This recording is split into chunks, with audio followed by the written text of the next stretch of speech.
Vi er en nystiftet forening, der hedder Vandværkets Venner. Vi er etableret i 2013, og lige nu er vi lokale beboere fra området.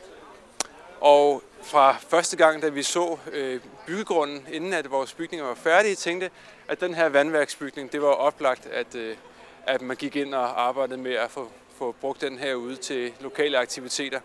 Og at der samtidig så kom en byggegrund ved siden af på omkring 2500 kvadratmeter, så var det jo endnu mere oplagt, at selvfølgelig skal det bruges til kultur og være med til at skabe et liv i lokalområdet. Der er endnu ikke nogen helt præcise planer, og bygningen er ikke sat til salg endnu. Så det er nu, vi skal agere, og det er nu, vi skal ind og sørge for, at vi bliver hørt i processen. Det er ikke sikkert, at vi kan stoppe salget. Vi vil forsøge. Så frem vi ikke kan stoppe det, så vil vi forsøge at få mest mulig indflydelse på, hvad bygningen og grunden skal bruges til. Lige nu har vi givet folk mulighed for at komme ind og se den store hal herinde. Resten af dagen kommer til at snakke sammen med alle de mennesker, der er mødt op, lære hinanden at kende, sikre lokal opbakning herudefra.